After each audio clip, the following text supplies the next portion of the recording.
I remember drawing some comics with a friend who wrote them when I was 14, and like the guy who ran our local shop was like, "Man, your storytelling is like pretty good for you basically being a little kid." And I have to imagine that that probably had a lot to do with it on a Yeah. subconscious level. I wish I played with them a little bit more. Maybe I'd be even better at drawing comics.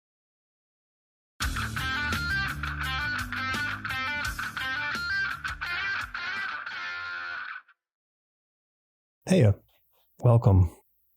I've been spending time this week with villains and bad guys.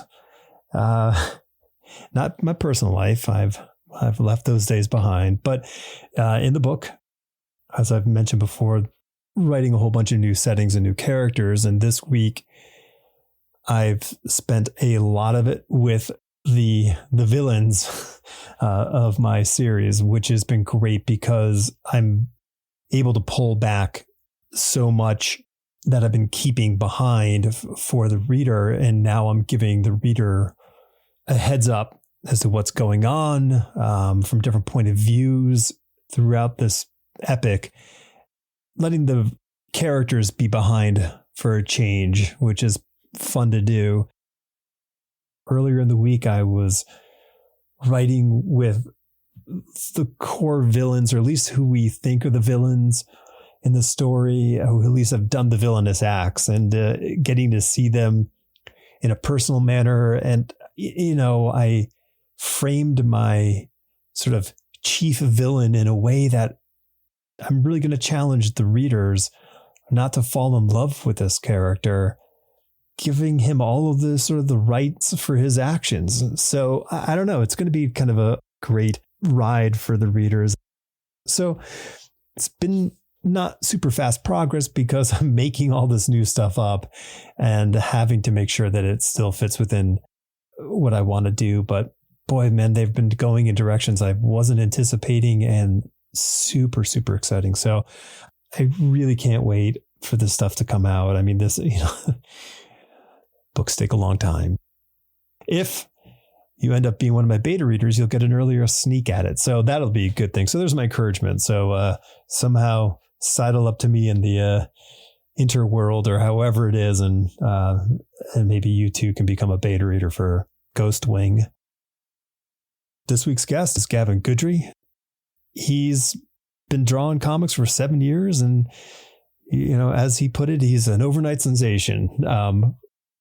To be sensationalized, I guess, this year. I don't know. We'll see. But he's pretty excited. He refers throughout the podcast to this and project, and he's not naming it because he's not allowed to name it yet. So I really recommend you finding him, not finding him, just go into the description and follow him on Twitter or Instagram, and wait for his announcement because it's a pretty good one. I mean, he's got a really nice project coming up, and I'm really excited for him.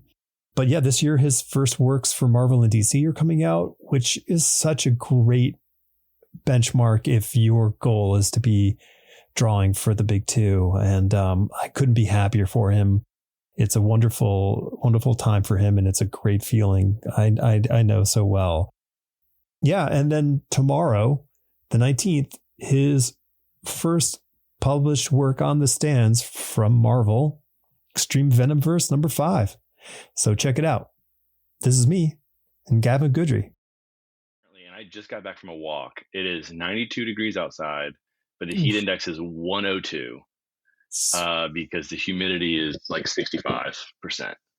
So it's like, as soon as I opened the door, I was like, ooh, like it hit me.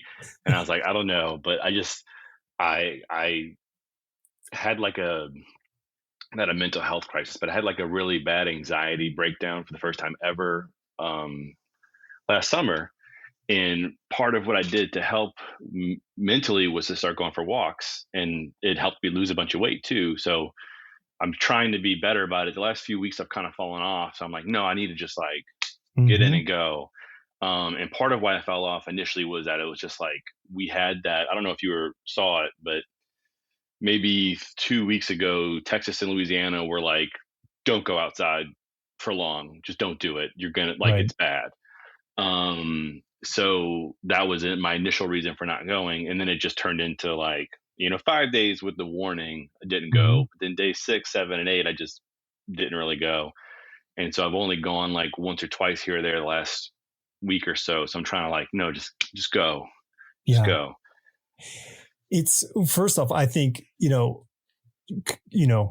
good on you, because the actual act of walking is there's like just evidence after evidence of how beneficial it is for our mental health.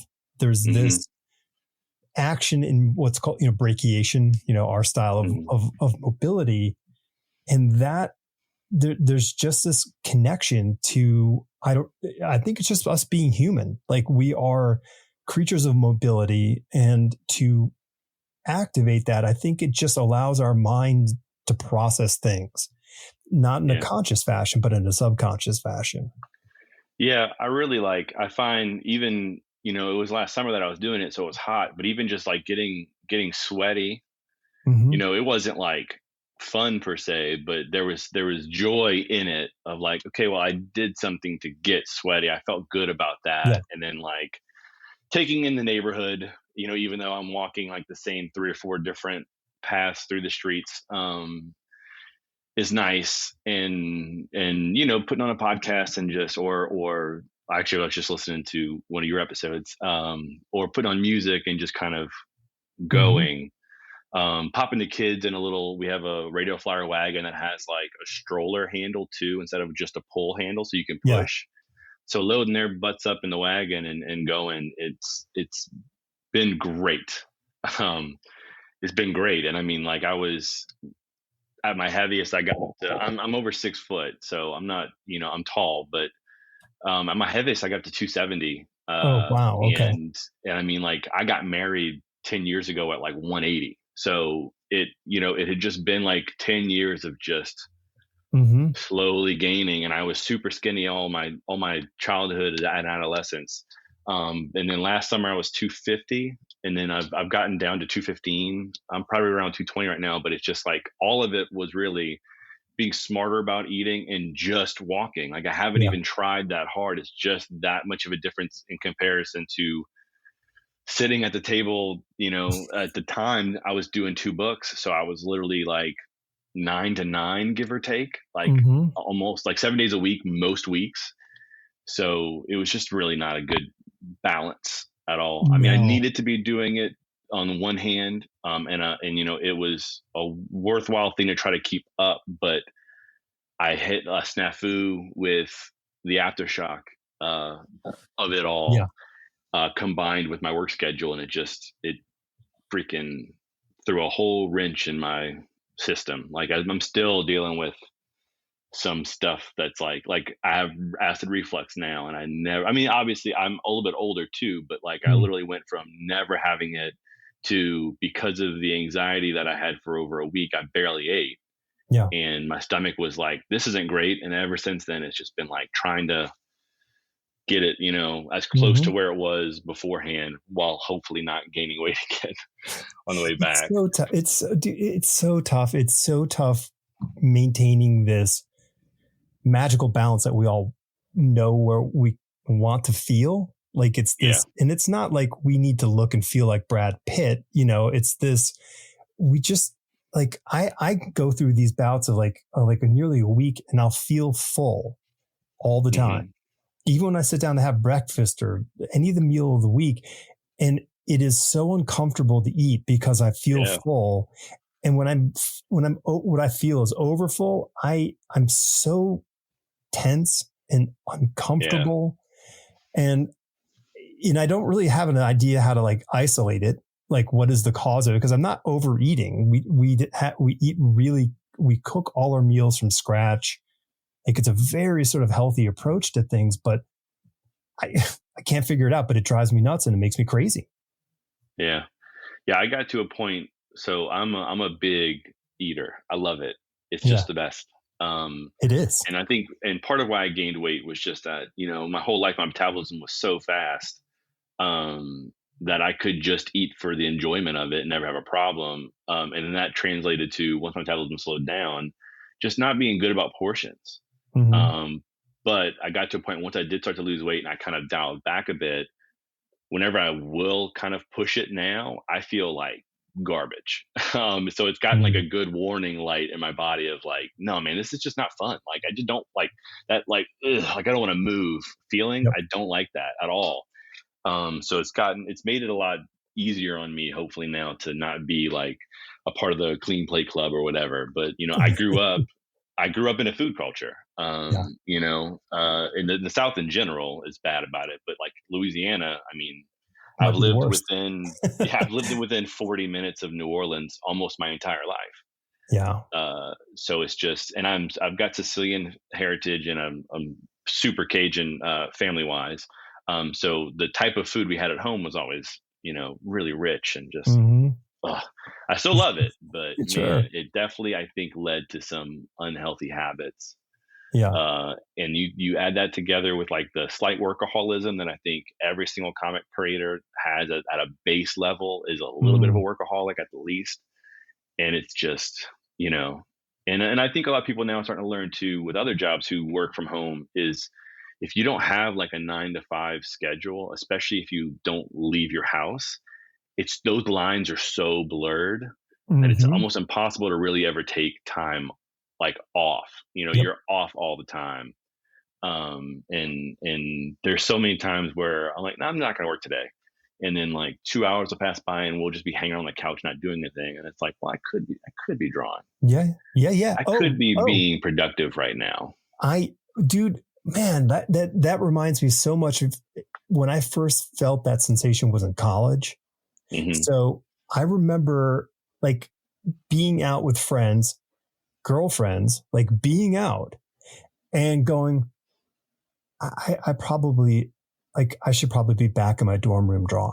Like I should be back there drawing. I should be working because all I could see was this prize of getting hired by Marvel or DC and becoming what I thought was the end all be all, which was to be a penciler for a comic book company. And then you get to be a penciler for a comic book company. And it's like your whole job is trying to get more work on top of so on top of the work you have to do. And then I would go out with friends and all I would do was think I should be back in my apartment at my desk drawing. And it was this terrible cycle. Yeah. It's like, if I'm not able to just kind of shark brain my way through some stuff sometimes and just keep my head down and just enjoy the moment of whatever's going on, as soon as there's kind of a lull that pulls me out of it, there's a lot of moments where it's like, oh man, I'm not doing anything. Like, Zelda has been great.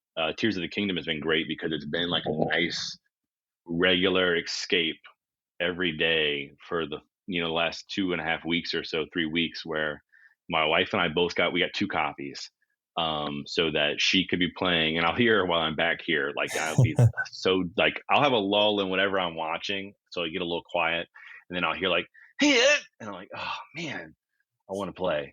So then, but I could just get off work. I can grab my Switch and we can sit down in the living room and play. And the kids are hanging out, coloring or on tablets or even watching us because they'll all get sucked into it. Yeah. Well, except for the little one, she's just tornado. But that's been a great like activity that is solely away from. It's completely cordoned off from work. There's no connection whatsoever, and that's been great. Yeah. Because I'll tell you what, there's a lot of times where like we're just watching some random TV show that like my wife likes reality TV. And so we'll be watching something, or we'll be watching something with the kids. That's a kids show, and 2 or 3 episodes in, you're kind of like, oh, I've just been sitting here for, for an hour. 3 22-minute episodes, just doing nothing. Yeah. I get that now. Like if my wife is off doing something, she like this week she's away at an Irish music thing, and I'm here, unsupervised, and I'm like, oh, I'm gonna watch, like I sit down, and whenever I'm unsupervised, I'm like, oh, I can sit and watch a movie, and I will go and I will look at the movies And a lot of the newer stuff I'm not as interested in. And then I look at like, oh, I've seen that before. Do I want to spend an hour and a half, 2 hours, 2.5 hours of my time doing that? Maybe I could do something else. And I find myself not watching the movie because I'm like, I probably should be doing something else. And more often, I probably should be just watching the movie and let my mind relax. Yeah, decompress a little bit. And yeah, she gets on my ass, man, about because I write, and when I'm, when I get in like these things where I have to do a draft, which is a revision draft of my book, or if I'm, drafting a first draft, which I'm doing now, she'll just be like, you got to get out of story world. Like you need to get out of there so you can be with me or do the thing you need to do that's not there, because it becomes all consuming. Yeah, I think the hardest part, I mean, don't get me wrong, there's been a lot of difficult parts about trying to attain this weird job. Because you can't just fill out an application, you got to kind of build it. So there's been a lot of difficult components to it, but one of the hardest things I think has been my wife. The amount of time she's like, I just want like us time. Can you like just be available for me, because it feels like you've just been working, and there's never, and it's that thing that you kind of learn as you get older too, that when you focus on attaining one thing, you build it up as being the thing, and then you get to it, and then now it's the next thing. And then now it's the next thing. So really the grind never stops. Right. You just It's conditional. delude yourself into thinking like, once I get to this spot. So, once I lose 20 pounds, then I can ask that girl out. Right. So she's going to be interested in doing that point, it's like, it's, be yourself. And I definitely still have some parts of it, like I'm getting bigger and bigger jobs now, and that's exciting, but it's also like, well, once that news comes out and it's public, well, then, then I'll start like real big league pro career. But it's like, but at the same time, for the last 9 months, I've been doing big 2 work. So it's like, that's not going to change. Hopefully I'll just keep like, I'll have the big day of like, oh, great, the news is out, this is exciting. And then the next day I'm gonna wake up and just do what I've been doing for 7 months, 8 months, 9 months. So it's tough to try to like keep your feet on the ground in that way about, well, what is my emotional psychological response and what's like reality, Well, it's, listen, it's a condition of our time that we're in, because I'm thinking about like the difference between what that is for you now than what it was for someone like me back in the 90s, when a book like, hey, you got on a big 2 book. There was no outlet for that. The outlet was there was this yellow book that was produced, which was the solicits book. And this is what we are producing for the next X amount of months, whatever it was from DC or Marvel. And that would be the notice to the world that this is you in this book. You'll be on this book, for however long you are in the book. And then if you happen to be so lucky, maybe Wizard would run some sort of piece on it. But there was nothing else, zero, except for phone calls and hanging out with friends and seeing people at conventions. So now there's this omnipresent experience that is voraciously asking for it.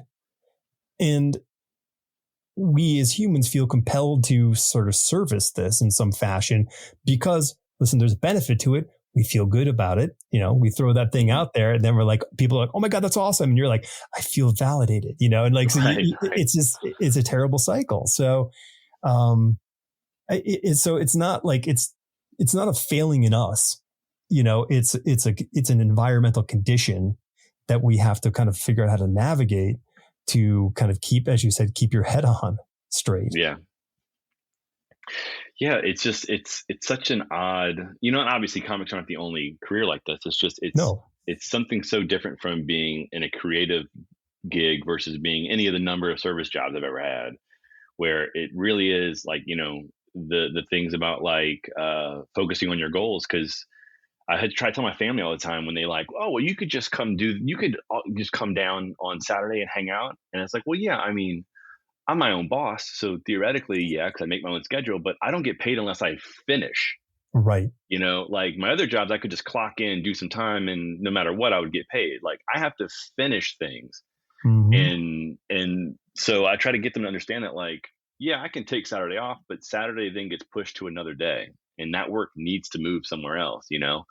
So if I take a half day here for a family thing and a half day here for something else over the span of 3 days, well, I've lost 1 out of 3 days. So Yeah. then no, I can't take day 4 off. Y'all are out of your damn mind. Like I need to stay on a schedule. Bills need to get paid. Yeah.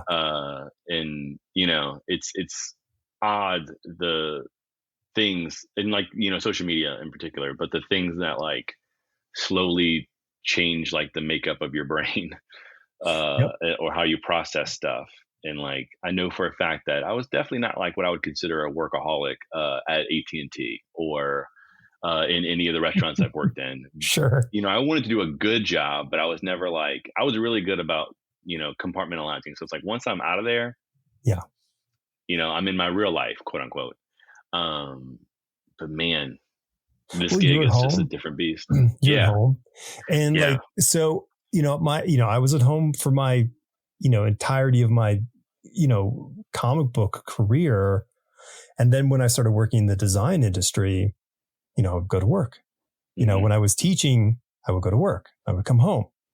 And I remember having a real hard time decompressing after coming back from work at times. And the times I didn't have it, I realized, I rode my bike. I lived in New York City, but I rode my bike to the office, and then I would ride it home. And that was my decompression chamber. That allowed me to kind of be a human, because at the times I would come home, like let's say, walk home or take the bus home, especially taking the bus home, I would come home and I would just be an asshole, and that's not exactly a fun experience riding the bus. No, not in New York City. It's not. Yeah. And that was one of those, just kind of weird sort of behaviors. But I find like, the separation of church and state is super important if you can figure out how to do it. And I'll tell you one thing I used to do. I would get out and I would get up in the morning and go for a walk. So I don't know if you have for me, I had a dog. So I would go and take the dog for a walk, come back and then start working, which made it seem like I was going somewhere. Yeah. Yeah. Oh. I love walking before I do anything too, because it also kind of gives you a small goal to accomplish. Of like, I went out and I got like a 15-20 minute walk in today. So it's 9:00 and you're like, well, I already did something. Yeah. Like I already went for a walk. I'm cleaned up and like maybe I'm 2 panels into a page. You're like, well, hey, I got a walk and 2 panels done already. Good day. Let's keep going. Look at me. There's only 4 to 7 more to go. Yeah, I know. Well, into that, like the first thing I do when I wake up in the morning is because I wrestle with ADHD, and I wrestled with it for 40 years before I found out that I had it. So it was one of these really sort of like wrestling matches with a blindfold on. And then, so I wake up and I meditate every morning. First thing I do. Don't even, the phone isn't even a thing. Like I get up, sit there, do 20 minutes. And that allows my mind to kind of like have a bedrock to live on for the day. Yeah. And like, cause the days that I've woke up, which far outweigh the days that I've meditated in my life. So this is no preaching here. The days that I woke up and turned the television on, or the days that I woke up and, opened up my cell phone and like checked whatever it was, those days spun out of control versus the one where I have a slight bit of agency in my life. Right. And give yourself a chance to actually center. A chance. Yeah. And it's super tough. And like I was, thinking about what you were saying, going for a walk. And one thing that I've been learning more and more about, and this is really a neophyte's position on it, is the value of walking, being outside, but sunlight on our bodies, in our, getting into our eyes, getting onto our skin, and how that will, like for people who have weight issues, that will actually help. It will reset your system, and your system will be more efficient. You will, your metabolism will return to what it's supposed to be. And all these things happen because we're not depriving ourselves of this multi-band of light versus living in front of these blue light boxes that are just Yeah. killing us. Yeah, I think the ultimate dream for me, if I had to like, map out where I would want our living situation to be and my work situation to be in the future would be to have that nice, not big, but just like a nice workable studio in the backyard. So there's a little Mm-hmm. bit of like I can get up and go to the backyard as opposed to just like closing a door here, Yeah. Yeah. Um and that's kind of like this, I my kids are well, now I'm gonna have two in school. But when they're in school, the whole going for a walk in the morning thing is a lot easier because like I'm getting them on the bus. I'm already doing something in the morning. So then I can just get them on the bus and I can just go down the street and, Yeah. go for my walk and come back. But like I've got some like night owl kids. So they love to sleep in on the summer. And it even though I'm getting up, the whole house is just slower in the morning Yeah. over the summer. And it's really easy to just fall into like, well, I'll hang out on the couch for like an hour. And the next thing you know, it's been 2 hours and it's like 10:30 and you're like, I haven't done anything Yep. except And scroll sure. Twitter. And then they wake up and then you can't do anything until like they're attended to. And so now Right. you're even further back on the sort of the emotional clock. Yeah. Yeah. It's a I get weird, it. it's a weird thing, man. And it's also, talk about how your brain changes based on what you're around. Like my kids think this is normal. And I Sure. wonder what that's going to mean, for how they approach things as they get older. Uh, you talk about that, the getting like that bit of approval too is like, or that recognition. I'm still waiting for them to be like, oh, you know what? Dad draws so and so. That's awesome. And they just don't. They just still like, I kept thinking that it would kick in, but I don't know if it ever really will until like maybe their friends think it's kind of a cool thing and whatever situation that happens in. Because Yeah, but naturally, I don't think they're ever going to care on their own. dude, like, I mean, I've had how many interviews have I heard of, I mean, legitimate big time rock stars. And like, they're like, Their kids don't my care. kids don't care. My kids listen to rap. Like, like you can like, what a Chris Shiflett from the Foo Fighters, like arguably one of the biggest bands in rock, Mm-hmm. and he's like, my boys don't care about a single thing. And they've been on concert tours with me for their whole life. They don't care because Wow. it's, yeah. I mean, so, and even if I suspect, even if friends go, oh my God, that's amazing. That's so cool. The kid's never going to like show Right. that card. Oh, you're right. Yeah. No, they're just gonna be like, no, it's just my dad. Yeah. Whatever. Or they're like, they'll never let because Sure.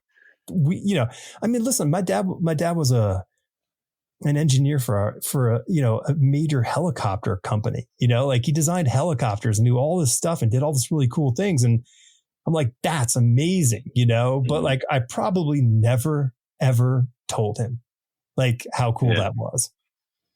Yeah. It's funny that like, cause my kids, I've been pretty good about, they've fallen in love with some of the stuff that I grew up loving because we're watching Spider-Man because I want to watch Spider-Man. We're not watching Spider-Man just because it's a kid thing. So they happen to all love it. And Turtles they've kind of gotten into. They love Sonic and Mario and it's been great because they're kind of having a resurgence right now anyway. But like I drew Spider-Man recently and I was like, look, I'm drawing Spider-Man. And they're like, okay. So anyway, about dinner. And it's like, oh, man, about the thing I want. Yeah. Yeah. Can I get more Robux, please? And like, just tell me that it's awesome that I'm drawing Spider-Man and I'll get you some Robux, please. Like, let me bribe you for Robux. Daddy needs the attention. Yeah. It's just funny. And that's like you mentioned conventions being a place where you get that. That's what I love about doing cons now is like, yeah, we're tapped into a community with the internet, but like, man, a good convention is like a battery resetting because you're actually talking to people who care about this shit that you care about to a degree that you're not getting at home, especially because I don't have any like active local comic shops within 25 minutes. I have to drive into the city to do it. Okay. So I don't have like that active community. Like my friends will think it's cool, but they're not like dialed into, like my favorite thing is always like Jerry Ordway following me on Twitter was one of those things where I was like, dude, Jerry Ordway followed me on Twitter. And they're like, great, Cool. that's fine. And my wife Yeah. is like, oh, okay. But then I've got like one friend I can text or call and they're like, that's weird and Yeah. awesome. So Right. then the actual career stuff of like, guess what I'm drawing? They'll get it, but I have to call them. But like going to a convention, letting it out the book that I was working on Hmm. at the time, all of our peers were like, dude, that's crazy. That's awesome. Like my buddy Ryan was like, your life's gonna change. Just wait. Yeah. Uh, and it was cool like getting to talk to people who are dialed in enough to kind of know what to expect versus like my wife, she was excited for me. And then you talk to my family and they're like, okay, like that's Cool. great, you Yeah. know, great. I think It's outside of like my name being on the television screen at some point, I don't think they're ever gonna care. well. Like I That's. don't think I it's ever mean, gonna click, yeah. And I mean, and think about this. I mean, think about it. The fact that all these people, the fact that they even know what it is a miracle. Because 30 years ago, like whenever I told anybody in my family, oh, well, I'm Yeah. doing this, they would go, what is that? Like they had Well, no, and that's like yeah, you would be lucky if they knew who Spider-Man was. Like that's that's why I how was like, so excited about this was because yeah, like I can tell my sure. grandmother, Yes, who was totally. born in like the mid 40s and she's going to like click in Yes. right away and be like, "Oh, okay, like yeah, for my adult life I know who that character is. I know what this thing is." So I was really excited and I got good stuff. I'm not, I don't want to undersell it, but the reaction from someone who knows the character versus the reaction from somebody who reads and indulges in the character, Yeah. two Big totally difference. different things. Yeah. Yeah. And like going to like, and we've, the phrase of the month for, shows like Heroes, it's comic book summer camp. Mm-hmm. You go there and you get to hang 100%. out. You get to hang out Yeah. with all the people and do all the goofiness and stupidity that comes with being in that world. And it's great, you know? Yeah. Yeah. In that show in particular, it's not just a creator show, but it's also such a big show for being a creator show. I Mm-hmm. mean, like, for having no celebrities but still being a show that has like 700 tables is insanity. So it is great because there's just like I can go now that I'm several years in my career and not even have to check in to be like, oh, who's going? Because I know now I'm going to run into people. Sure. Period. Yeah. Because it's just such a dense group of creators. And then you don't have any of the nonsense with like, like yeah, celebrities are great. For me, I'm a big voice actor guy, so those are the people that I'm like, Rob Paulson's here. That's rad. But like like Sean Astin seems fantastic, but do I really want to have to deal with like a line of people walking past me to go sign to go Right. pay to be in the same space as Sean Astin? Not necessarily. Right. Totally. So being at a show like Heroes is a regular convention is a battery reset, and then being at Heroes is like a battery reset for the other conventions because it's just you can better handle the other shows with all the nonsense by having spent at least one of the weekends at a show like Heroes where it's just us and it's like Mm-hmm. so good and they treat everybody so great and Charlotte's a cool town. The Yep. weather I feel like was awesome this last time because it was like 70 degrees in the morning, It was like 2 of the those days. mornings. They were fantastic. Like just getting I up, was not expecting it. strolling over to Starbucks to get something to eat or drink on the way on there, and I'm like, oh, this is lovely. And then you Yeah. leave around like 6:37, and all that heat is gone. Yeah. And you like, Yeah. yeah, like, and they're It like, was oh it no, was it's like definitely 90 like today. I'm like, yeah, it was definitely like warm weather, but it was at no point was I like, man, I am uncomfortable. It's too yeah, hot. This sucks. Meanwhile, back home, of course, it was it was way a worse. billion degrees. Yeah. But yeah, I felt like this past weekend was, or I say this past weekend, it's been a month. Oh God, time doesn't stop. Uh-huh. That weekend was great. I look forward to it every year. The only thing that I was really bummed out about this year was that I love going to AwesomeCon, and they were the same weekend this time, and I was so bummed out to choose. Right. 'Cause I love going to DC. DC is like one of my favorite towns. Mm-hmm. So it was a bummer having to like skip one for the other, but that's a pretty small complaint to Right. have I mean, over yeah, the on the list weekend. of complaints, pretty low. Yeah. Yeah, I think we were in DC last year, and I saw all the flyers, for AwesomeCon, because I always hit up comic shops when I go traveling. Mm. And oh yeah, we're going to Detroit this weekend. I got to go find a good comic shop in Detroit. My wife is great. Yeah. She'll humor me every time we go somewhere. So okay. Outside of Nolans and just you, siblings, So I'm one of three. Okay. So I've got an older brother and younger sister. We grew up on what's called the West Bank. So when you're in the city, New Orleans abuts the Mississippi. It wraps around the city, and across the river is another strip of land that's called the West Bank, because it's the west, quote unquote, bank of the river. Yep. So it's like, you cross a bridge, you drive 5 minutes, and I'm in the city. Is where I grew up as a young kid. But when I was in like junior high or so, going into junior high, my folks were like, the schools are a lot better in the suburbs. Let's just go and get you guys, in a different environment. And so I now live on the North Shore, which is across Lake Pontchartrain. Cool. Which, for people who aren't familiar, it's the next town over essentially, but there's a 24-mile bridge over water. So Yeah. it's a trip. Yeah. If you're not prepared for it, it's like, I remember the first time I crossed it as a kid, going to visit my sister's parent, her godfather. And it was like, is this going to end? No. Are we just going to be on this forever? Trying to play my Game Boy. Like, what the F is going on? Are we never going to get off this bridge? So, I can get into the city pretty comfortably. It's just, it is a thing of like, do I feel like driving across the causeway? Yeah. There's no turn. Like, you can turn around at the crossovers every like 6 miles, but it's like, you gotta drive 6 miles where you can turn around. Like, it's just, it's a commitment. You can't just, I don't like it. Never mind. Each one has a sign that says, "Are you sure?" Yeah, really? They should, for sure. Seriously? Yeah. Yeah. That's where I'm at. Okay. So you're the middle child. Like, what do your parents do?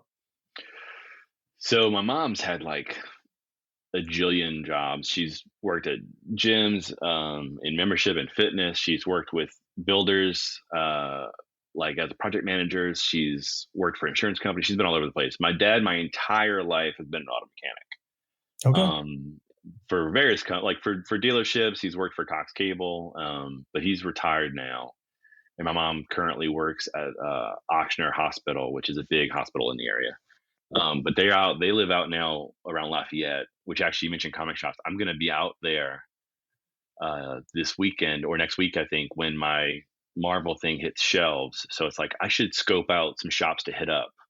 Totally.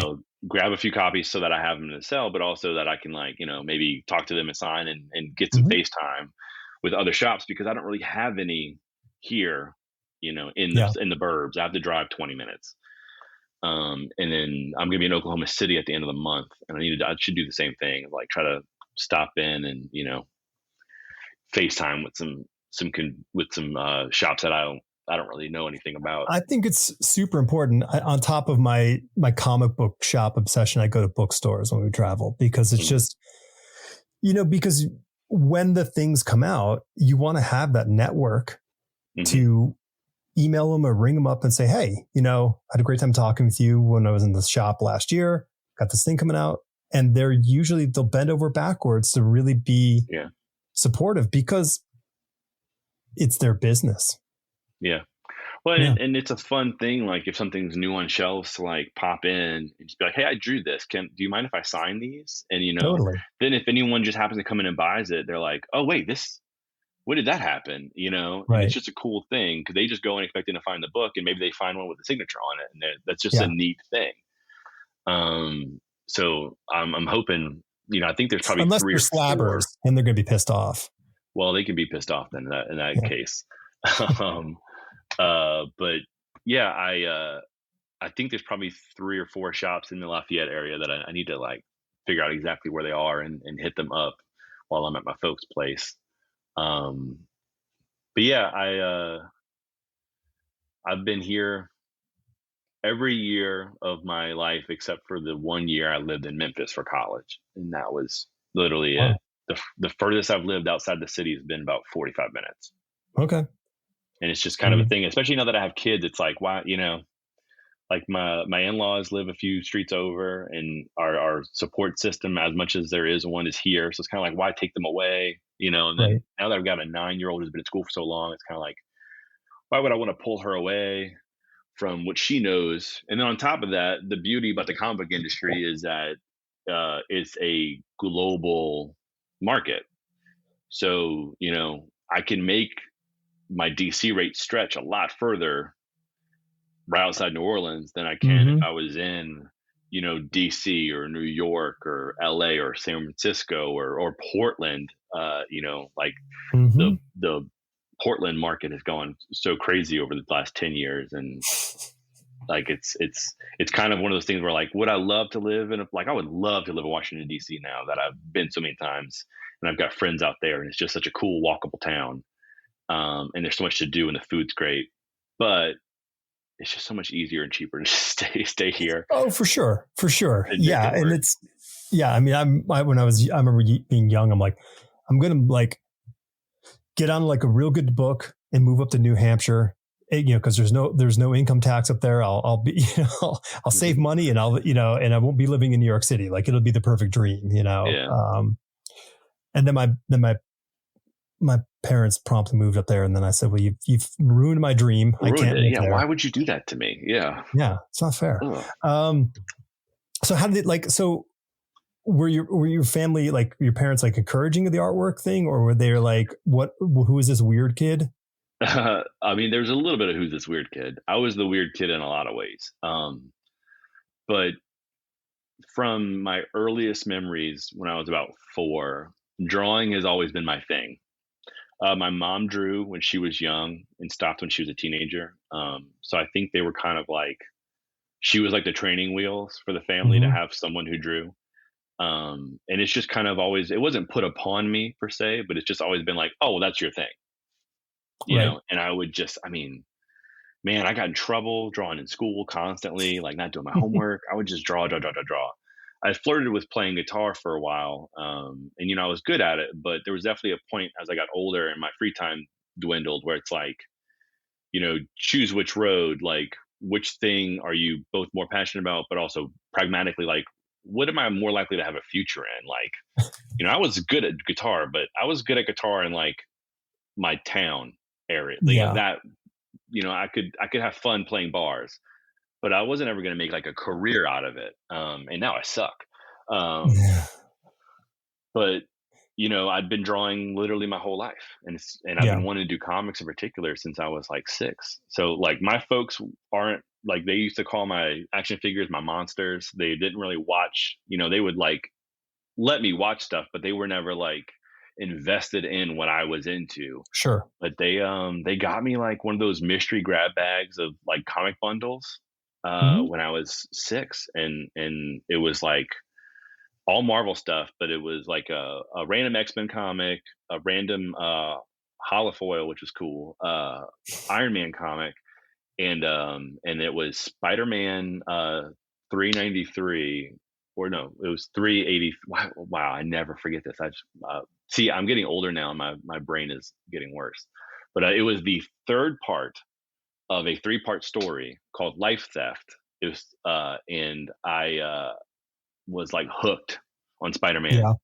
and I like went through it over and over again. I would draw from it, and there was a moment where I saw Mark Bagley's name and Penciler, where it kind Mm-hmm. of like clicked in my brain that like, oh, like a guy like drew this and made this into what it is as a single individual. He drew this. It wasn't like cartoons where like I knew that people made it. It was like a Yeah. person drew this.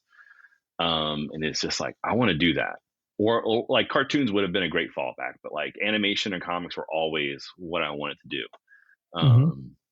And they definitely had moments of like, I mean, it's going to be a rough life, good Yep. luck, but they certainly were never discouraging. I definitely had my moments, even recently, of my dad being like, "Hey, there's a service writing position open at the dealership. You can come. You can make like 70,000 a year. It's great." It's like, yeah, but I don't want to be micromanaged. I don't want to drive to work. I don't want to do all this. Like, and like, it had to be a thing of like, "Hey, man, I need you to know, like, I got this job. Like I'm doing Yeah. okay. Like I'm building. The thing that I'm building is those fruit are starting to so that tree is starting to bear fruit."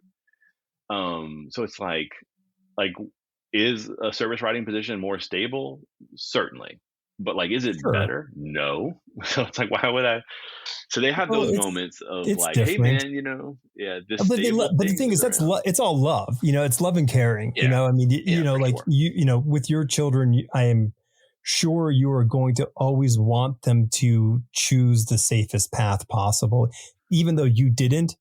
And Yeah. that's like the internal part will say that, and then but your sort of brain will go like, nope, I'm going to like totally like support their choices, because I followed my muse. I got to let them follow Yeah. theirs. Yeah. Yeah. And it's been interesting, to say the least. They don't quite get how it all works necessarily. Mm-hmm. Or of course like the excitement over like what thing I'm doing at any given time. But they definitely, have their moments of cheerleading, which is nice. They don't read what I do at all. You're right. Yeah. Uh, but they definitely cheerlead, and that's, what more can I ask for? No, I mean, listen, my mom supported my interest in the arts from a very, very early age. She also declared at a very early age for me that she hated comic books because she couldn't stand seeing the word balloons. She just didn't like that Oh, as a interesting. kind of Like an contrivance. aesthetic. Right, Yeah. right, right. And so I was like, okay, like, so you're probably going to not like, what I want to do for the rest of my life Yeah, kind of, approach to things. So, yeah, um, yeah, I mean, we have to kind of just chase after the thing that we're interested in. I mean, I don't find that I'm more than capable of doing any kind of work that I have put in front of me. yeah, But the work that I chase after is the thing that I want to do. yeah. And It's funny. I have a Facebook post that I like. Facebook memories reminded me of it a couple years ago, so I printed it out and I have it hanging in the corner. And it was a Facebook post from 2013 when I was still working at AT&T as a sales rep, and I was making decent money. And that kind of was like the little sidetrack of my life where it was like starting my family and having like the quote unquote good job. But the post is about like, I like it here, but it's not what I want. mm-hmm, And I see people online who do comics or at shows. I've never really been to a convention, and I'm just daydreaming about like making that thing happen. And it's like, well, yeah, and it literally ends in like, well, maybe one day I'll do it. So I have it printed as like a reminder for me to always think back to like, hey man, 2 years ago, this wasn't happening. mm-hmm, And you were at just a different stage, because it's definitely not a sprint. This career is 100% a marathon. yeah, And it really is about, keeping your head on your shoulders and not getting discouraged by the momentum feeling a little slow a lot of times, feeling like you're just yelling into, the abyss. Like when your social media following is really small and you're starting out and you're like posting stuff and it's getting like one or two likes, it's really hard not to just like be like, screw it, it's not working, and just, take your ball and go home. right. So I have that as kind of a thing to be like, look, you were good at this, but it's not what you wanted, Mm-hmm. So it's funny that you just mentioned that, because I've had several jobs that I've done quite well, but it's just that thing of like, this always haunted me of like, do that, Right. you're not doing what you feel like you were meant to be doing. And so Well, now, you can apply that. Here's the secret sauce that a lot of people don't recognize is they see this disparity between that job as a sales rep at AT&T and you're being an artist for a publisher. The thing is, there are skill sets you can transfer over from one mhm, to the other to improve your chances in success. So mhm, the ability to speak to people, the ability to communicate what you want and work that position is super important. And I think a lot of people think I'm starting at ground zero and I suck. So how do I, it's a terrifying prospect. So, always see what tools you have in your toolbox and apply them to the thing that you want to do. They may not be you don't have 12 years of drawing in your pocket to pull out to be a comic book artist. That's okay. There are other things you can pull out and make yourself more successful. Yeah. And the eternal struggle of like never feeling great about anything that I draw is real. Totally. But I try to think of it pragmatically. I don't think I'm a powerhouse, technical illustrator. I think I'm good, but I think a lot of where my skill lies in is being a clear storyteller and designing a page cleanly and being relatively quick. And I'm a delight. So working with me is fantastic. And I think that as long as I'm like really reliable and, I'm certainly not one to like have any emotional swings of like volatility. I think, those are really important things to take into a career and how you approach yourself professionally. I might not be hitting home runs or grand slams every time I draw a page, but if I'm hitting solid triples, I'm not, it's important to look at that as like a victory. Listen, batting percentage and getting on base those are the stats that matter the most. Right. Because you're one step closer to, scoring. And that's all that always matters in the long run. And, if you can be mature / affable and quick / fast in your work, you can have a long career because, while everyone may look and see this sort of this person who can create these drawings that nobody else can do, and they're unbelievably good. But if the publisher has to wait way too long to get them, they're not going to have a very busy, dance card. Yeah, it was kind of a weird eye-opening thing the more I worked with publishers, because, if you had even remotely a finger on the pulse of the industry coming up in the 90s, 2000s, early 2000s, whatever, you're kind of trained on a page a day. Yep. 4 weeks, 20 pages. And because that's kind of been where my head's been for so long, that when I get with a publisher and they talk about like, well, what kind of deadline do you need? And they come out with like 5.5 weeks. I'm like, oh, that's great. Let's do that. Because that gives me a bunch of, a safety net. Yeah. And granted, I'll use that safety net sometimes for sure, especially with kids. We all will. It's funny how like you think of like, oh man, I'm like a page a day, I'm keeping up on it, but like, you're butting up against it where you're like, man, if I slip a little bit, I might be in trouble. And you find it like they're so used now, they are so used to people taking 6 to 8 weeks that they look at someone who's getting a book done inside of 5 weeks as like, you're a grinder. We love you. Thank you. Sure. You're not the guy coming in necessarily, or you're not the artist coming in necessarily who's like, hey, this book fell apart and we need 20 pages done in 3 weeks. You're not that guy, but I also don't want to be that guy. No, totally. Dude, that's like a trap that you can fall into. Yeah. Listen, I mean, on more than one occasion, the phone would ring from a friend or an editor saying, hey, can you do some pages on either my, on book X? And my last gig was helping out a buddy, a fellow Louisian. And what was their name? His name, Derek Ocon. I think he goes by a different name now. Derek is Oquin, Aucoin. Yes. Yeah.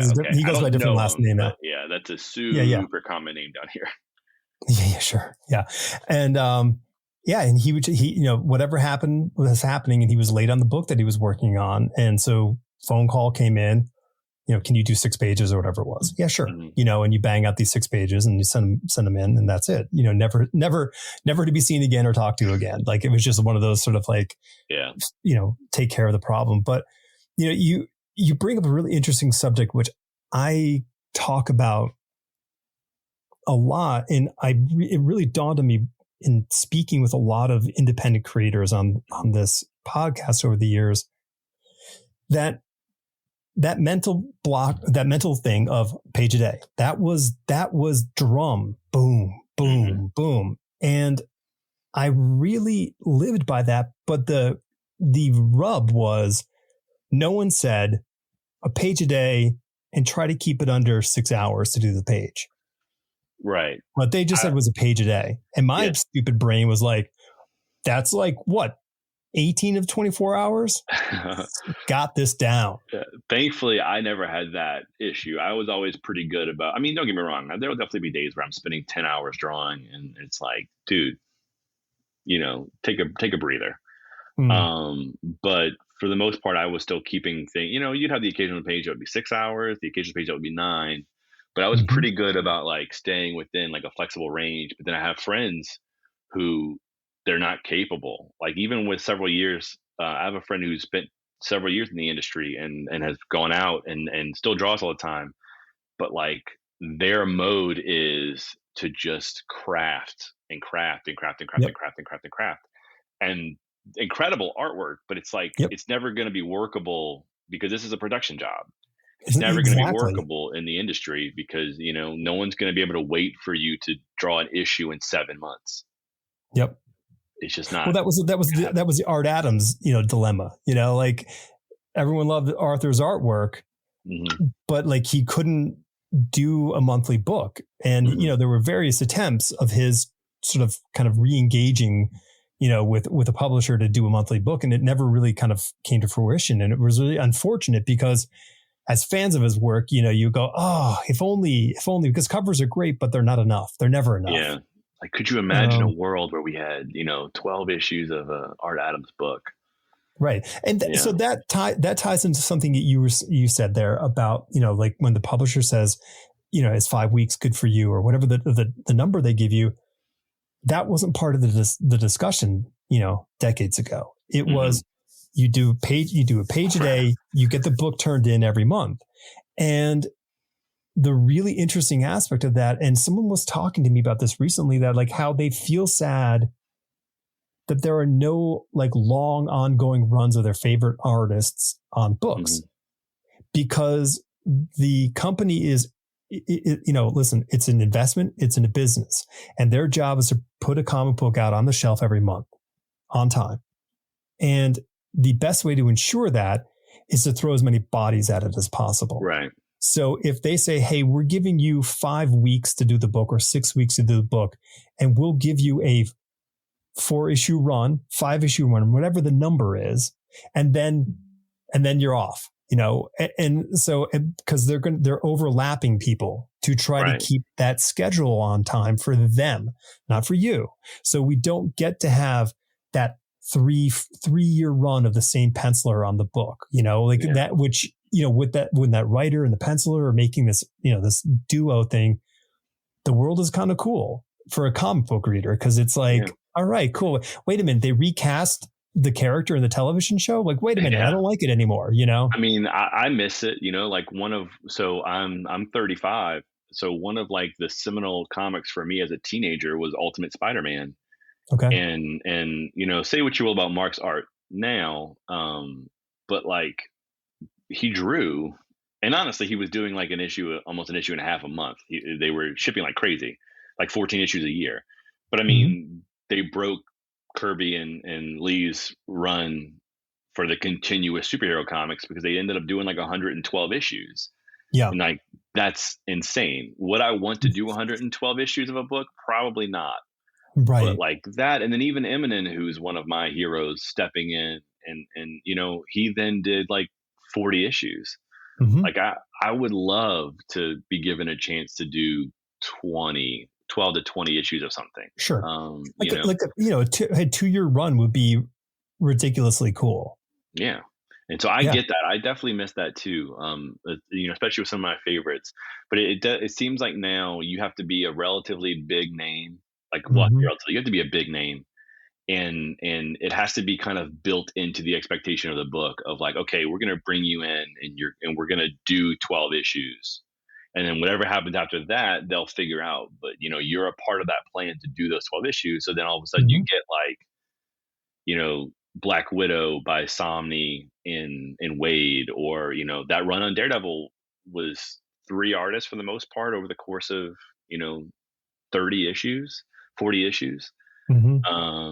And I kind of, and then like, Mitch seems to, he's in a position now where they can kind of call their own shots and pick Yeah. up projects that are built for them to stay on for a while. And Sure. I And definitely like, they get a run up time. yeah, We'll for give you sure. 2-3 months to get stuff going, and then that gives you that safety gap once we Yeah. start the production run. I definitely agree with them that like I would like that to be more of a thing now, just because I would like to have the opportunity to do it. Yeah. As opposed to jumping from like four or five issues here or there and bouncing around. It's definitely fun to get to play in different sandboxes a bunch. Sure. Everyone's But toys are cool. I mean, I told them like once this was done, that I was like, hey, I'm ready to do more whenever the time comes, because I had such a good time. Yeah. And it's such a big toy to play with. It's such a like Well, crazy toy to play with. there are a few larger toys. Exactly. Yeah, I think. I mean, to me, it just sounds like one of these things like where you have to the only way to manifest something is to declare it in these conditions, because I think due to security on their end of making sure the books are on time, 1, 2, managing the annual event stuff that has to be handled, they need to figure out like there's far more sort of like pieces on the playing table that they have to adjust. Yeah. And but I think if you went straight up to the editors that and be like, listen, love this stuff, here's what I want to do. Yeah. Because and then you're Leo sneaking into their dreams, and just planting the seed and then letting that thing come to fruition. Because I think that's the only way because no one ever hands you that thing. No one says like, hey, guitar kid from Louisiana, you want to be the new guitarist for this band? Like, you have to hunt that down. You got to go make that happen.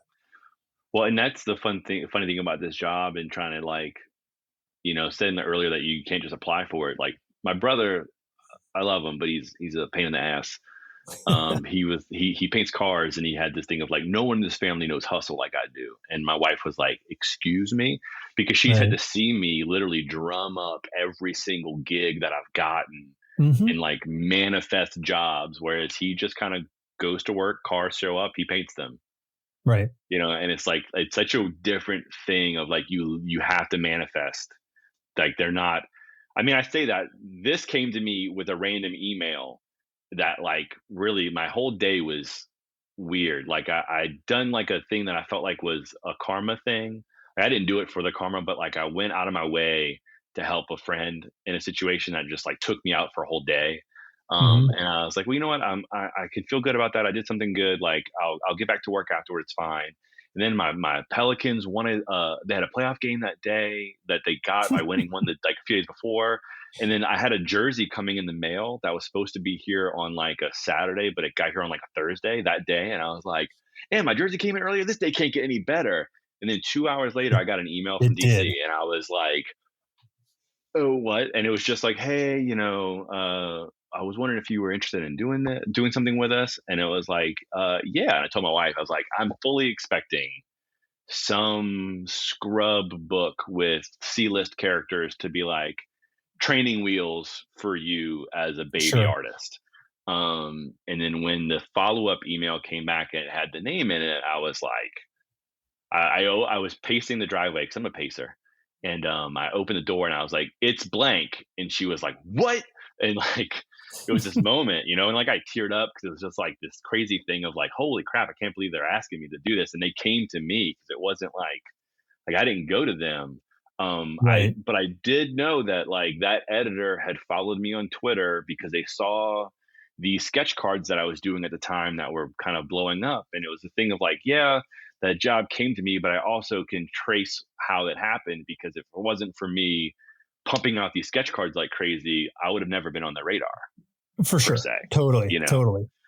It's And just so, like, crazy. I mean, let's not let people, wondering. I mean, let's just let it out there. Elongated Man is an phenomenal property to be Yeah, working on. you said literally no one bigger because he can embiggen There, himself. there's nobody bigger than him. I mean, Sure. take that, Plastic Man, Elongated Man Yeah, outdoes you every time. it's great. It's malleable. You can really manifest what you want it to be. You can turn it into anything. For sure. But it's been great, getting to do the 6 issues of that. I was in New York and talked to Ricky over at Marvel, who I'd known a little bit for a while. He actually gave a portfolio review years ago. And he was like, "Hey, so and so put a bug in my ear, that like see if you were available." And then I told him like, "Well, I'm doing this to DC," and he's like, "Well, how busy are they keeping you?" And I was like, "Not busy enough." So Right. I'll be in touch. And then I reached out and I got to draw Spider-Man, and he's my Yeah. guy. He's the It's best. Yeah, There's no more fun character to draw, right. except for He's Elongated not Man, of course. exactly. He's not in his traditional Spidey outfit because it's the Venomverse thing. So it's Okay. a different take on things all the time. But it was still cool to get to draw like someone web swinging and Yeah. get paid for it, and it not be a commission or something that I'm doing on side. It was really really neat getting to do Venomverse, and that comes out on Wednesday. So it's like I'm really excited about like seeing what happens when that it's actually like out. Yeah. How people react to it, especially me being a newbie. Mm-hmm. To most people, I'm curious to see. And we did a different take. We did Kingpin as a symbiote. Right. Kingpin has a symbiote. We could talk about it because that's going to be out when this comes out. So whatever. Right. Yeah. One day. We're just One gonna, day. We're a 1 day spoiler here. okay. So Will they get mad at me? Anyway, whatever. We're doing. It's gonna be a Kingpin story. I won't go into full details, but it was like really fun getting to kind of design a new take on an old character. that's so cool. And my DC work was really similar too, and it's kind of a cool thing of like, there's definitely an argument to be made about like, well, would I see royalties from it? No, but like you're making something that might one day be used in something else, or like maybe Mm-hmm. like if a toy ever got made out of this design for this character that I did, I'm the type of nerd that it would be like, would it be great to have seen money from it? Yes, but is it just awesome in general and I'm happy about it? Yes, this is so cool. Look at this. It's That's what been they're weird that Gavin, that's what they're banking on. They're like, I yeah, know, well, yeah. I If we don't know. want to I'm send a them a check, we'll just send them a toy. They'll be I'm a thrilled. mark. But yeah, it's been cool and weird that both my first big two gigs have been that sort of playground of Yeah. getting to do new takes on old characters. Mm. And it's been really cool. The DC thing just hasn't been announced. They've been slow rolling it, so it's really funny. You hear it with Hollywood a lot of times when people talk about like, hey, well, let me run down your career. Your first job was this. And you're like, well, no, actually, my first job was this thing, but it came Right. out 2 years later. So like, I did 120 pages and 6 covers for DC, and I don't even know if it'll be announced by the time this Marvel thing hits stands. So it's just like a Wow. weird, bizarro world of like the first job was way longer and it's not going to Mm-hmm. be public necessarily. It definitely won't be out. This smaller thing Until will be after. boom. Yeah. So I wonder, if it's going to be a thing of like, oh, well, his first job was Marvel. It's like, well, no, my first job was DC. It's just, it's a weird thing. But Yeah. they've had me back. I'm back doing another DC thing now, which I can say like it's a short. They're letting me do Superman, which is really exciting to Correct. get to draw a Superman short for 10 pages. And like talk about the toy box. It's like Spider-Man and Superman. They don't really, Mm-hmm. Batman. He's next on my list. I'm coming for him at some point.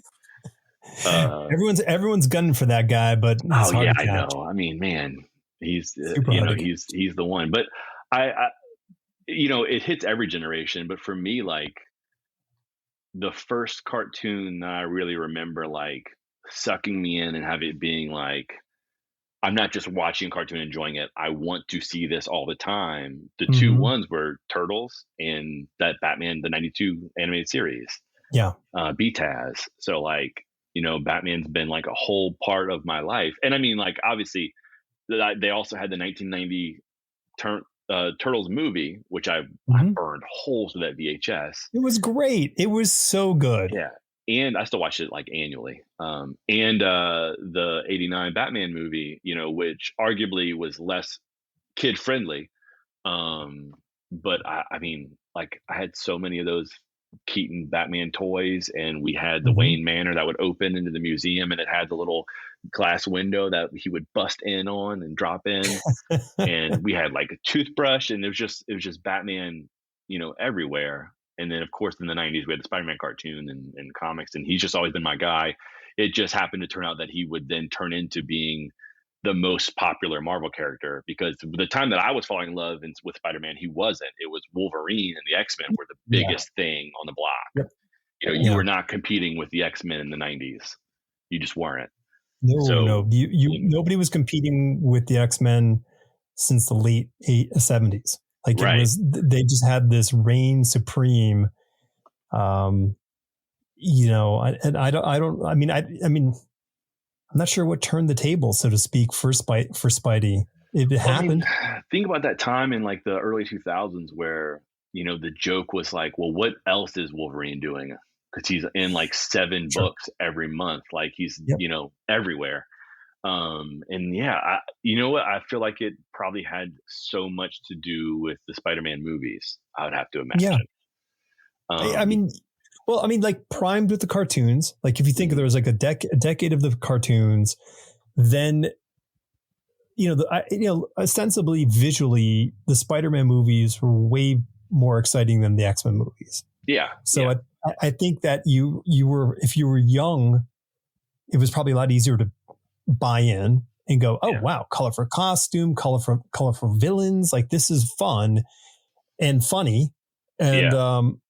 and I think that was like, because like the best joke in the X-Men movie has a swear in it, so it's not exactly a kid's joke. Well, in the X-Men movie was arguably the last big successful run of movies to still be kind of ashamed of the comic book thing. Of being a comic book movie. Yep. Right. Whereas, Raimi, I mean, he leaned into the Silver Age stuff more than anything, but like they went for it with the costumes for the most. Obviously, Goblin's different, but he's still green. Yeah. And, although talk about that, like, have you seen the footage of like a tech demo for what his mask could have looked like animatronically when they were still Yes. making it? And like I look at that and I'm like, that looks so much creepier and cooler, and Mm-hmm. like it's a shame they didn't go that direction. But yeah, being a kid in particular, that Spider-Man movie felt like a capital C comic book movie in the way that I loved those first. I mean, X2 was amazing, Mm-hmm. but like they're smaller movies that don't feel as bombastic as the Spidey Yep. movies for sure. Yeah. And they were still doing that in the mid 2000s, but X-Men I feel like was the last one that was like that successful. Because I mean, who went to see Elektra? Daredevil wasn't really that successful. Well, it was the era of the leather costumes. Leather, yeah. They were like, well, colors. if we make it leather, it seems more realistic. I'm like, seriously, these people are flying and have superpowers. Like, realism shouldn't be a conversation aspect. That was always my argument against the like, well, why doesn't Hulk's pants rip? And it's like, well, if you're overlooking the 12-foot green monster, right, to focus on the physics of his pants stretching, I was like, you're kind of like not seeing the forest for the trees. Yeah, it's never going to happen for you. Yeah, and it's okay. It's just, yeah. And that was always the thing that I remember. Early nerd debates before social media. What isn't his? I mean, really though, why? The Kevin Smith style comic book debate. Sure, right. Hanging out, discussing the matters. Yeah, I mean, it's. I mean, listen, I'm, OG day one Spider-Man lover. So like for me, like I'm happy he's on top. He's the best. There's not a character that brings more enjoyment to me. Not a character I enjoyed drawing more than Spider-Man. Like it's just it's the best. So I will draw him. I tell people at conventions all the time because I have those sketch cards and I sell through them, and like I've sold a ton of them, and probably 40% of them have been Spider-Man, specifically Spider-Man. And it's like, I'm not tired of it. I don't care. I will draw the webs and that mask all the live long day. I never get tired of it. I've got two Spider-Man hot toys in here. I told you Eminem's my guy. I've got one, two, three, four, five, six of his Spider-Man pages. I've got a Somni piece. It does have Batman in it, but it's also, it's Spider-Man and Batman. Yeah. I mean, and then this my daughter drew me as a little Spider-Man I've birthday been card. staring at that the whole time. I'm wondering which of the kids drew that. Yeah, like the toys that I have in my room, I've only started collecting toys really recently or last few years, but like I've got a set of the Power Rangers because I'm a 90s kid, and a Zord, but I've got like a whole Donatello Ninja Turtle setup over here because Donnie was my guy. I've got some Gundam models that I've built, and then other than that, it's Hot Toys where I've got like one Superman, I've got one Captain America, and I've got two Spideys because he's Spidey. He looks freaking he's great. And I've got a Sonic toy, but that's the one. I won't hold it against you. My youngest are like, it has to be a thing of like, no, this one's for me, and I like bought them a separate one that you guys can tear this one apart. This one's a little like cheap, but like a little $30-$40 collector's thing. That one's staying on the shelf. I'll buy y'all another one for you to just do whatever you want with, like the interchangeable faces and stuff and hands and stuff. But like I think about toys, and think about toys now, like the collector's thing. They have some that are obviously crazy expensive, but even on the cheap end, toys now, so many times you can buy like a little $15 toy and it has like multiple hands in it, and like so much more variety over like the Spider-Man toys that I had, where like he'll bend at the waist, right, and like maybe his elbows will bend if you're lucky, but his feet aren't moving, his knees will move, but then you're just kind of stuck in whatever stock pose they kind of built him off of, and you got like a little bit of mobility beyond that. And nowadays it's crazy, man.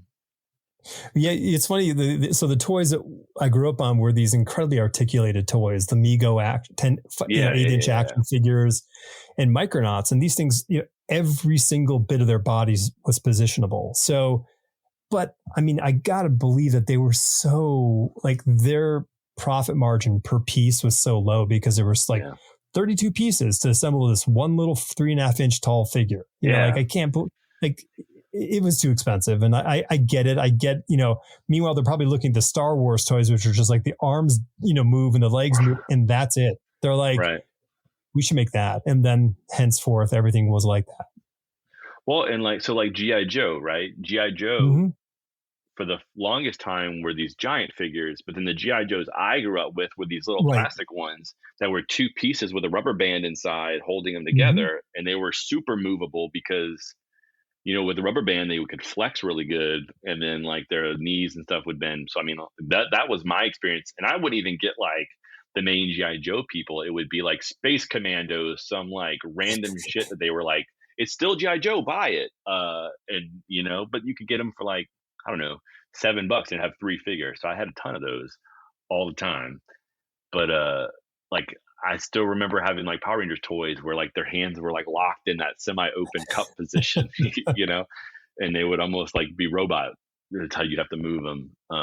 But all right, so what, like, I'm going to try to tie this into creativity. Sure. A lot of people have toys, and kids are amazing at free association when it comes to coming up with things when they're young, but like that changes at certain points for, certain individuals.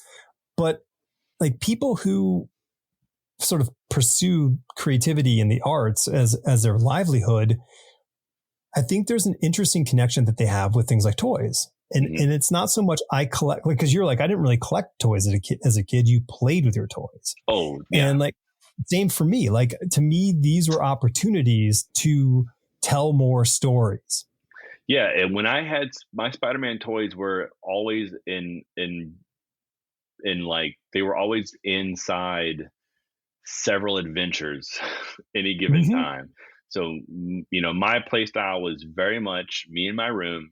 My parents, that was always my thing of like, my mom will say like, we have to like convince you to come spend time with us because you were just so comfortable just hanging, like, drawing or watching TV or whatever, or playing with toys. And it would just be like, I'd have, something going on with several figures. It would always be some issue. And like, I definitely remember there being a point where like, I'm doing this a lot later than my friends or several people are. And I know that, but I don't really care.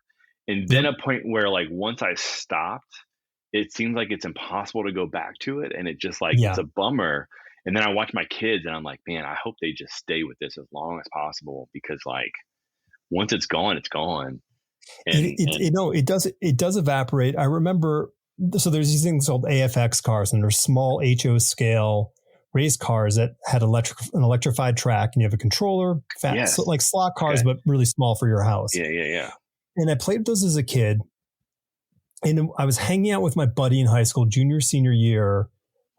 And we were hanging out in his room, and he had a box in the closet. I'm like, oh, what's that? And he's like, oh, those are my AFX cars. I'm like, I still have those. So we set up a giant track in my basement, like with multiple Like power 18-year-olds. sources as 18-year-olds. And we would spend our afternoons, evenings, whatever, when we weren't with friends, girlfriends, or jobs, we were down there playing for months. This went on. It was so bizarre, but like we both had this weird sort of like we both gave permission, like, okay, like we both still think this is kind of cool. And we Right. did it. It was very strange. Yeah. But now you're kind of like, man, what a great few months. Like, Oh, where yeah. did that go? Yeah. I still have them. They're in a box. Well, okay. This ended up because my kid got her hands on it and brought it to me, but like right in front of my computer is an Optimus Primal that is from my childhood. So I still have a few things too. And like toys, like, it was just an added expense. So I didn't really buy them. But like whenever I buy a figure, like they don't stay in a box. They end up out, posed and, freestanding. I don't fault the people who collect them that way, but I'm just not that guy. Yeah, I'm much more like, let me pose them, and like maybe every few months I'll go in. I'll like, let's refresh this a little bit and kind of change them, And honestly, every now and then it's great to be like, all right, for some reason this isn't clicking in my head. Let me grab this thing and use it for reference because it's much better than any photo I'm going to be able to get because I can take my own damn photos from my own angles. Yep. And like I've not been fortunate enough to get to draw a Power Ranger book, but I would like Boom to know I'm ready. I've got 12-inch. I've got 12-inch figures of all the Mighty Morphin Rangers. I've got reference for their helmets ready to go, and I've got a giant die-cast Zord that can break down into the individual Zords. That was like one of those big purchases, like with tax money, where it was like, you get to do a stupid purchase, no questions asked. I'm not going to guilt you about it. And I told her, I was like, as a kid, I always wanted the Megazord that Kenner put out. I think it was Kenner. And like looking at it as an adult, it's like, this looks like trash. It doesn't even look screen accurate. It's crazy proportions. It's so cheap. And then I saw that Bandai had put out like a really, really screen accurate one that's also very posable and still goes from the combined robot to the individual robots. And it was like $250 when it came out. But the aftermarket had gotten a hold of it at this point, and it was like $650 when I first saw it, and I was like, oh man, one day. And then like a couple years later, it was like $800, and I was like, look, we got a bunch of tax money, let me take like a fifth of it and just make this one stupid purchase, and you can do the same thing, and then whatever's left, we're going to be really responsible with. And so to this day, she just calls it my dumb robot, because like I spent like $800 getting this robot, but I told her like, I'm not going to want it any less, and it's only going to get more expensive. Yeah. So for me, it's just like a thing of like, I'll forever now have, because I'm not the guy who's like, I'm going to sell this in 20 years. Like, no, I'm going to go to the grave with this robot. Yeah. Maybe my kids will sell it. Bury me with the robot. Yes, bury me with the Zorg. She calls it a Zorg to mess with me. Zorg. Nice. Yeah. I like her more and more the more I hear this. Yeah, she's a pain in the ass. We've known each other. I met my wife when I was 12, 11. Oh, wow. We met in French class in 7th grade, 11. We dated in high school for a while, split up for a few years, and then came back together as adults. And we've been married now for 10 years, almost 11. So, if anyone knows the stupid shit in my head and where to kind of needle me, and can get away with it because she knew me when I was riding the bus as a little kid. It's with a totally, Zorg in your pocket. Yeah, it's totally fair game for her to make fun of me for having my Zorg. on a giant bookshelf that I bought so that I can have them nice and organized. But yeah, like I have a Cheetor. Like I didn't have the G1 Transformers; I had Beast Wars. So I've got a Cheetor toy that I got when I was like 7, and it survived all these garage sales. That Mm-hmm. everything else, most of my other stuff got sold off on. I've got like one. It's a Jeff Gordon NASCAR duffel bag because QVC had like this run of NASCAR duffel bags, and my grandmother was a huge QVC person, and we were her only grandkids. So like And my Jeff brother, Gordon. She probably loved Jeff Gordon. I got Jeff Gordon. She got me Jeff Gordon. She got my brother Dale Earnhardt. But I've got one Ooh. of those full of toys where most of those toys were from like the 90s from when I was little, and a few of them were from like my early teens. But everything else is, it's gone. So I kind of look at like Mm-hmm. the few things I've managed to hold on to. It's kind of, like that's kind of special to me. So like I kind of hope my kids have those same things where, yeah, we might not keep everything. I hope not, because my kids have so many more toys than I had as a kid. But like, I hope they kind of latch on to a few things of like, I've had this thing for 30 years. Yeah. This thing Well, should be important to me. they don't have. So what you didn't have, what I certainly didn't have, but what they have is they have an ongoing cycle of new, and that's a cultural cycle of new. So Yeah. there's a baked in level of burnt outness. Like, hey, that was cool last year, but this year this is the cool thing. And that, like, we had Super Friends, and like we had to live with Super Friends for 15 years before something else showed up. I was watching Super Friends reruns on Cartoon Network in Right. like 99. And like that was way after they were produced, but it's just because the glut of quote unquote content, Mm-hmm. wasn't to the level that it is now. I mean, that was right No, before right. the Justice League cartoon, and then the Justice League cartoon came out and like raised the bar so high. But yeah, merchandising as a whole, like even 80s and 90s were the start of mass merchandising, especially for kids Sure. toys. But like you really, if you think about it, like it's so like kind of cute It's what quaint. merchandising was like in the 90s. Exactly. It's just like, Yeah. you got your He-Mans and your Transformers and some comic book stuff and like turtles everywhere. But that was about it. And now it's like freaking YouTube people have toys out and Mm-hmm. things tied to mobile games and regular Yeah. games. And then, Mario's all over the toy section, Sonic's all over the toy section, which when I was a kid, the Sonic toy I had was a freaking Happy Meal toy that was like a little puff of plastic smoke and a little plastic Mario and a little Sonic that would stick into it, and then you would press it and he would shoot out. There you And go. that was the only Sonic toy I had as a kid. And it was And exciting. and now they have like actual figures. So I'm always like, man, if it's so cool. Like I wish that we'd had some of this stuff. And then the other hand of it is like, oh man, but they have too much. It's just like it's Yeah. overwhelming the amount. And then the churn, is Yeah. because It's the same model that somebody clearly recognized. Oh, wait a minute. The fashion industry lives on seasonal right. stuff. We need to Ever generate that sense of expanding, newness. always, yeah. As long as we have for new sure. going, people will be into. So I'm going to tie this all together now with a Sure. bow. You're going to love this. So like we were talking about earlier, the AT&T sales rep job and how that benefits you as a independent creative person. Mm-hmm. How do you feel playing with the toys benefits you as an artist?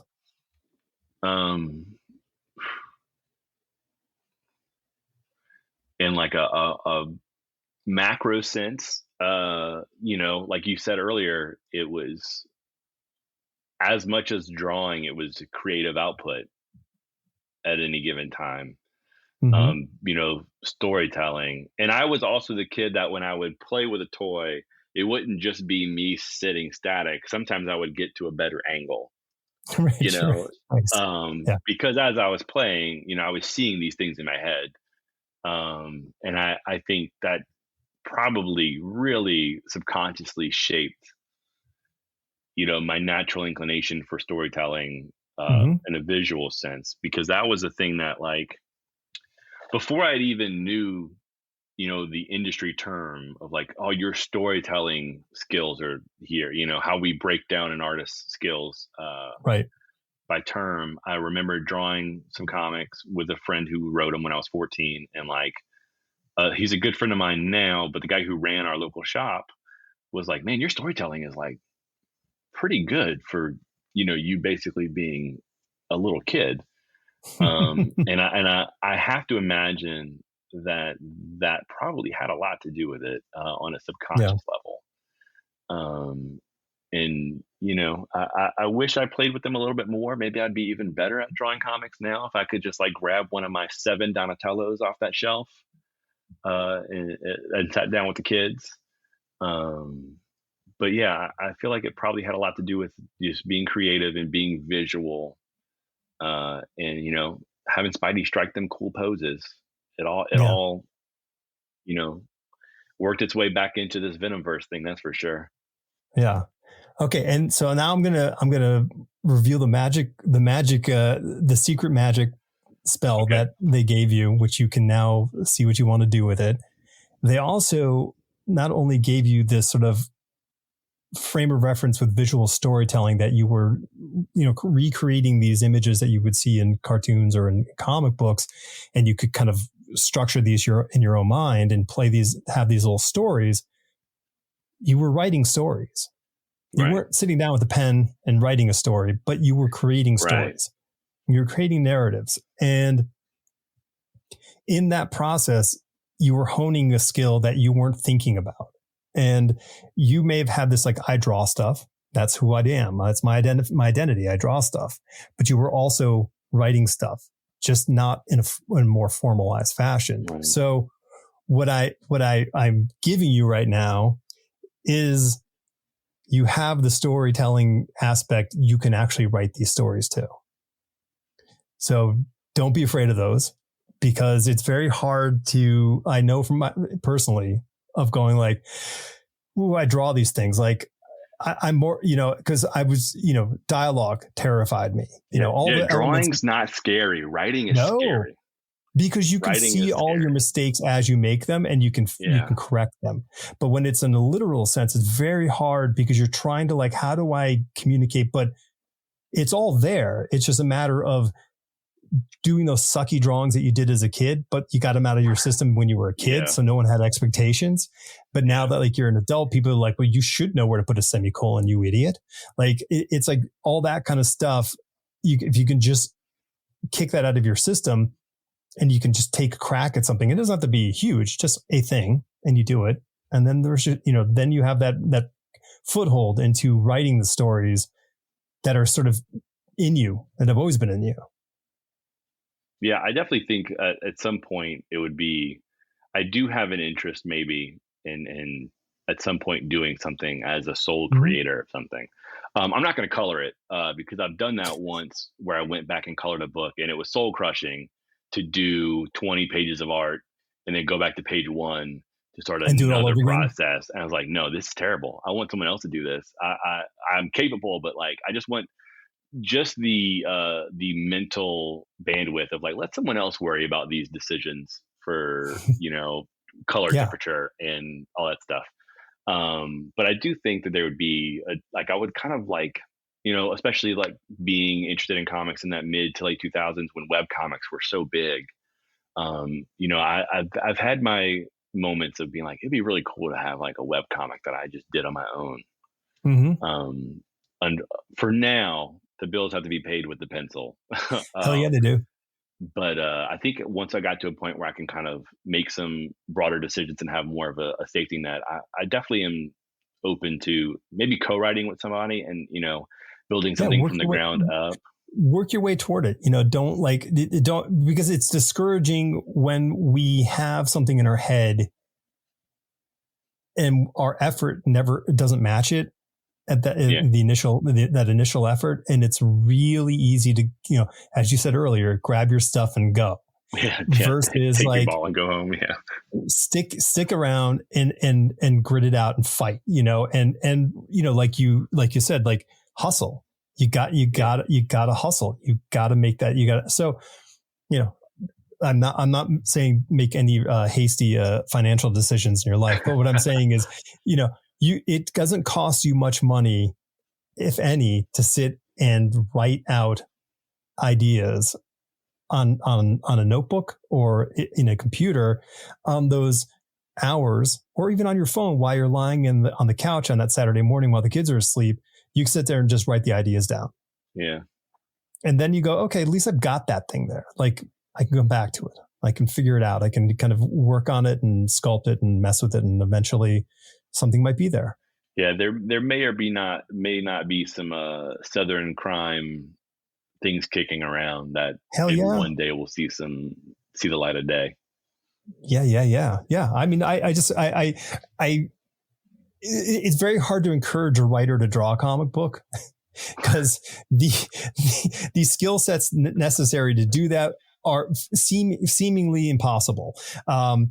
They're not, but they feel like they are. But it is a much easier task in conceit to put words down on a piece of paper and work the other direction. The labor-intensive quality of trying to become a visual artist is daunting.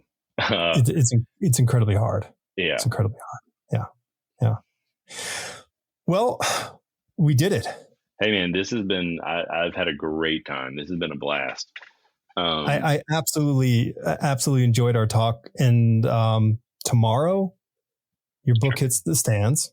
Sure, I'm very excited. I'm gonna hit up some Lafayette. What's the title for it, so people can? It's Extreme Venomverse #5. Okay, sweet. And, Jason Lowe wrote it, and we had KJ Diaz do colors, and like I've seen the color proofs. I haven't seen any of the lettering yet, but it looks great. I'm proud of it. I'm hoping people like it, and hopefully it's just step one of the process of seeing me more often. And it's your first job with the first one. Big Two. yeah, like a 7-year overnight success. I know, it's amazing. It's funny how that happens. I listen to a lot of podcasts from comedians and stuff, and that's kind of the thing, right? Like, oh, this new person. It's like, well, I'm not really like new. I'm new to you, but I've been out here grinding for a minute. But yeah, it's the first Big Two things that my distinguishing thing is. It's my first Big Two work on shelves. Yes, there you go. Yeah. There's your marketing spin. You got it down. Yeah, exactly. Yeah, it's exciting, and I'm super excited for you. I mean, your other body work is really, really good. It's really enjoyable. As you said, it's very clear and solid storytelling. So, that's all the bare minimum that you should expect for like a high quality artist. Like, tell me a good story. Yeah. Everything else to me is what I try to hang my hat on is like, I want to, I'm not necessarily the most inventive storyteller, but I want to be just like a solid, good, clean, clear storyteller. Yeah. Well, you're doing a great job. And clearly if the Big Two are now talking with you and hiring you, this is the direction that the road that you're walking. I think that's super exciting. Thanks, man. I appreciate that. Yeah. Well, I appreciate you taking the time. I can't wait for you to announce what you want to announce. You and me both, man. I know. Well, I will make sure that, everybody follow Gavin, go to the Instagram or Twitter link below, following him, and because he will have an announcement, and it's a worthy announcement. I'm easy to find. I'm just Gavin Guidry. The only thing weird about it now is that there is a freshman LSU baseball player who's named Gavin Guidry. And I swear to God, there were so many moments as a kid where I was like, that's never going to happen because Gavin's not a super common name. And Guidry is a very specific, location-specific name. Turns out there's like 5 of us, and one of us now is going to be the most famous out of all of us. And it's not going to matter what I do in the rest of my career. I can't compete with an MLB baseball player. Hard to. And LSU just won the national championship, and he threw the last out. So, Oof.